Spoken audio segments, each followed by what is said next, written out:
और विधायक बना दिया था यहां से। लेकिन दोस्तों, इस चुनाव की जरूरत क्यों पड़ी? आज जिसको आप फेस कर रहे हो, इसका अगर जिम्मेवार व्यक्ति है सिर्फ एक व्यक्ति है।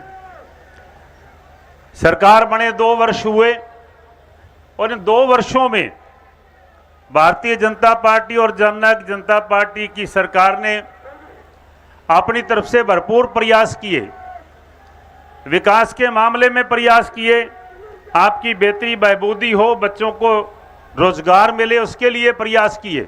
और बावजूद इसके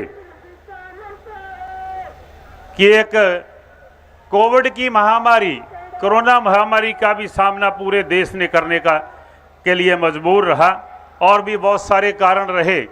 ये ठीक है कि आज किसान एजिटेटेड हैं अपनी बात के लिए, दोस्तों उसका सामना भी सरकार ने और आप लोगों ने किया। हम भी किसान हैं, किसान के बेटे हैं, किसान के दर्द को समझते हैं। और मैं तो हमेशा कहता हूं और आज भी कहूंगा हमारी केंद्र की सरकार को, माननीय प्रधानमंत्री जी को, कि इस मसले को लेकर के जो किसान का मसला है, जो सबका साझा मसला है, किसी जाति का नहीं, किसी धर्म विशेष का नहीं, इसके लिए और प्रयास करें और इस मसले का समाधान हो। दोस्तों, आपके बीच में जिस तरीके से अभी गोपाल कांडा जी कह रहे थे कि इंडियन नेशनल लोकदल पार्टी का विभाजन हुआ कौरवों और पांडवों की तरह, जिसका भी शायद जिम्मेवार एक व्यक्ति था। सारी आपके समक्ष बात उन्होंने रखी है कि जब विभाजन की बात आई तो डॉक्टर अजय सिंह चौटाला ने कहा, डंडा भी तेरा, झंडा भी तेरा, पार्टी का फंड भी तेरा, और जो 20 विधायक लोगों ने दिए हैं वो भी तेरे, पर इसको संभाल करके रखना। दोस्तों, हालात ऐसे बने कि जो खाली हाथ घर से निकले थे अजय सिंह चौटाला जी, आज हरियाणा के लोगों ने उनको 17.5% वोट के साथ 10 विधायक देने का काम किया। आज उनके सुपुत्र, बहुत ही ऊर्जावान हमारे नेता दुष्यंत चौटाला जी हरियाणा सरकार के अंदर उप मुख्यमंत्री की सेवा को निभा रहे हैं। और दोस्तों, दूसरी तरफ हंकार का परिणाम क्या हुआ कि जैसे कहा गया 1 बचे थे, 19 चले गए और एक ने भी रिजाइन कर दिया। इलाहाबाद को चुनाव की जरूरत नहीं थी। चुनाव पे पैसा लगता है, चुनाव पे समय बर्बाद होता है, सरकार का टाइम लगता है, बहुत सारा लोगों का शोषण होता है, लेकिन उसको कराने के लिए जिम्मेवारी अगर कहें तो एक व्यक्ति की थी। और बहाना क्या था कि किसान की पीड़ा को देखते हुए, किसान के दर्द को देखते हुए रिजाइन कर रहा हूं। तो दोस्तों, किसान की पीड़ा तो ज्यों की त्यों है। अगर उन्होंने रिजाइन किया तो प्रयास करते कि ये पीड़ा खत्म होती, ये समस्या का समाधान होता, लेकिन समाधान नहीं, ये तो राजनीतिक चेष्टा थी, राजनीतिक लालच था। बहुत दिनों से कह रहे थे कि चुनाव सरकार नहीं करवा रही, चुनाव से सरकार भाग रही है, और आज चुनाव लड़ने का फिर से मन बना लिया। मैं तो दोस्तों, जिस तरीके से लोगों से बातें आती हैं वो दिन दूर नहीं जिस दिन आपका ये अजीज गोपाल कांडा 2 तारीख को जब चुनाव होगा तो हरियाणा का एक और विधायक जननायक जनता पार्टी और भारतीय जनता पार्टी के खाते में जुड़ेगा।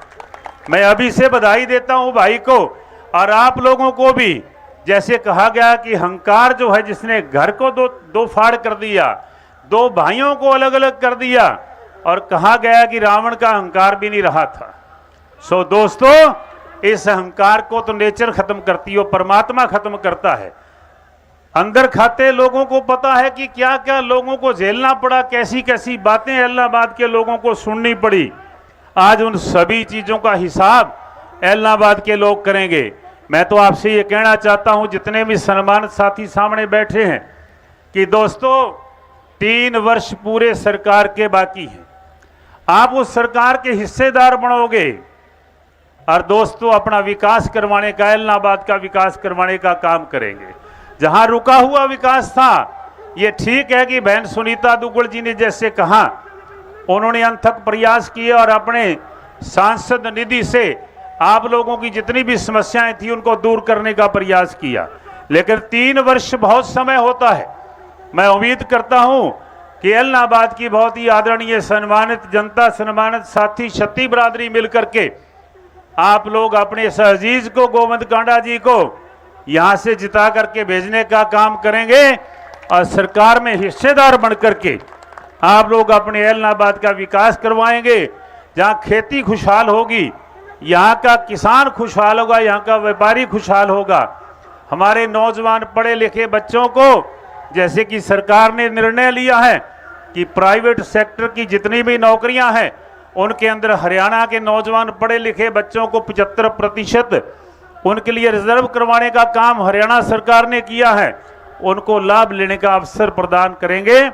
दोस्तों, मैं तो ये भी कहूँगा कि हरियाणा सरकार ने इससे भी आगे बढ़ करके हमारी महिलाओं को, बहनों को 50% आरक्षण पंचायती चुनाव के उसमें देने का काम किया। बैकवर्ड भाइयों को 8.5% आरक्षण देने का काम किया है।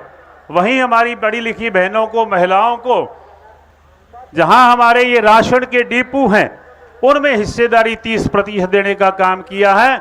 मैं उम्मीद करूंगा कि आप सभी लाभ उठाएंगे।